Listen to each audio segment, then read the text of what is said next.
2-0 win against Bemidji on Friday, and then a 4-1 loss against the Beavers on Saturday.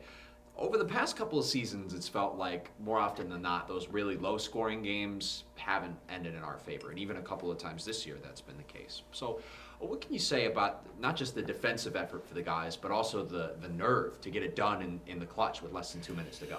Yeah, I mean, we've talked for a while about, that was our first shutout in over 2.5 years. So, that's obviously a good sign. We held them under 20 shots, I think, both nights, which is another good sign. And going into the weekend, if, you're playing a quality team, you're tied for second place with, and a team that the series has been a really weird series with us and them. We win all the games there, and they've been winning all the games here. So it's really weird how that works. So if you said going in that you were going to get a split, I wouldn't have said you're crazy. Probably a little disappointed with the way we played and our lack of offense. Going 6 periods and basically scoring 2 goals. So that's something that we have to kind of sort out. But we've talked defense, we've stressed defense. We've talked about it from day one because I do think that the offense, as it's shown, is for the most part is going to be there. And if you can learn to live in those games, those 1-goal games, those low-scoring games, and play comfortable in them, like you have a chance to come out like we did on Friday night on the right side of it. I thought Saturday, a couple bounces didn't go our way, and their goalie was the goalie of the week for a reason. So, touching on Saturday's game, like you said, Coach, I mean, the Cats outshot the Beavers, dominated them in the face-off circle, only got called for 3 penalties in the game.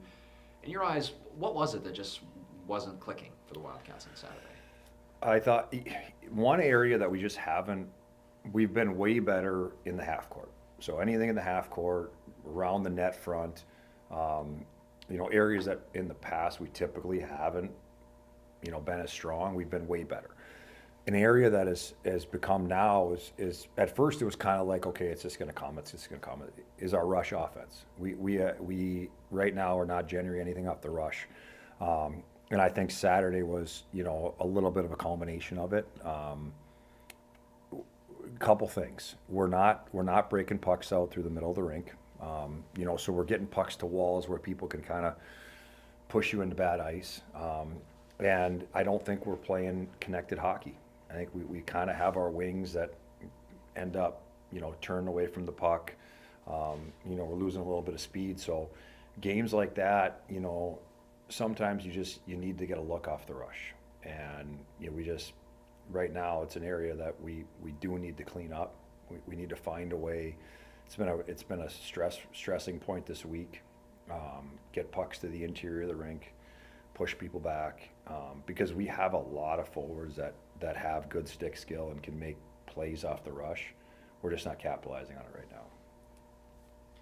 So Friday was the first career shutout for Benny, and he's been playing well up to this point this season, and he's kind of continuing a trend for where a lot of young goalies have been finding success for the Wildcats. John Hawthorne saw extended playing time when he was an underclassman. Rico came in, started a lot as a freshman. Charlie Glockner was all CCHA rookie team last year. How has your program continuously been able to find success with these young and relatively inexperienced goaltenders? I think it's a case-by-case situation.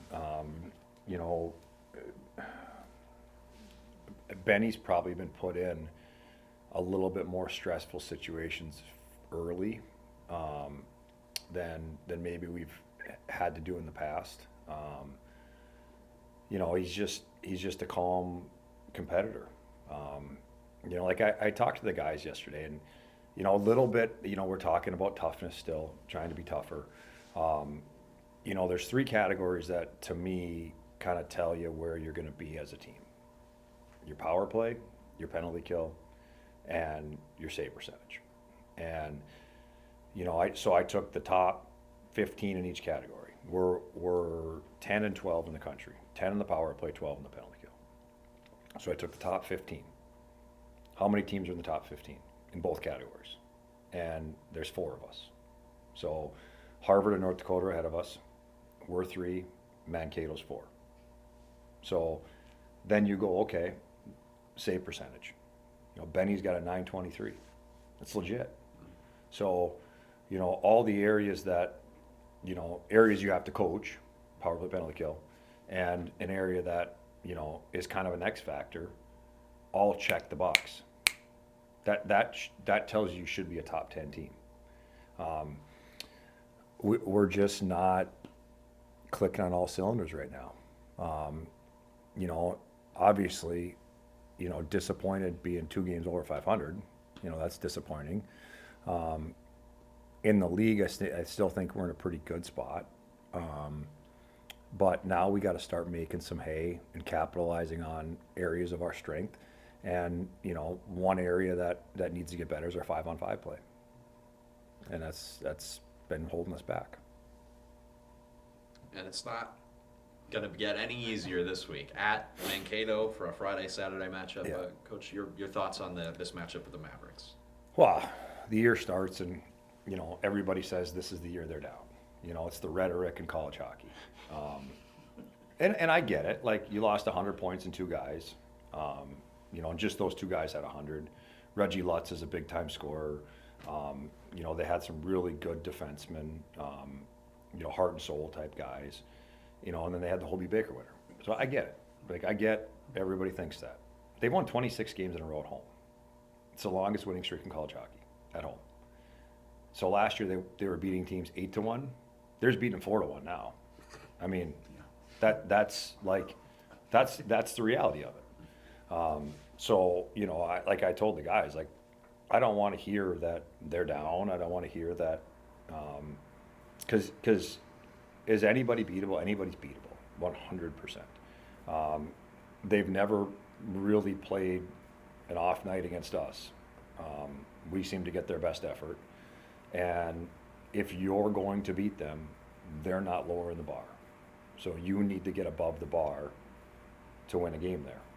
You know, and you know, like, there's no, honestly, like, what they do is no different. It's no different than the same things that we try to do. We talked about this yesterday. So Denver's the number 1 team in the country. We had video of Denver to start the year. They're playing Notre Dame, and kind of what we showed our guys is, like, here's DU. Hard rim it, push it back underneath, load it high, escape it, shoot it, get to the net out number, recover. I said, where in here is skill? Show me the skill of this. Same thing at Mankato. It's not, it's will. You know, and then they have guys like that we do too. We have guys that at the net can really hurt you. We have guys that if they're in space can really hurt you. But we're not doing those other things yet consistently enough to be able to have the success we want. So, you know, back to them, there's no secret on what they do. They're really good at it.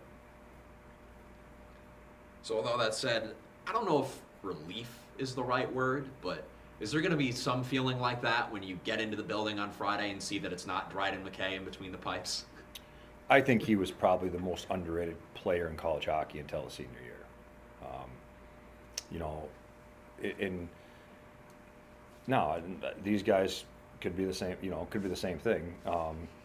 What Dryden did though was there's a moment in every game that the game was still 0-0, and he would make a major league save on a major league chance, and then they could score.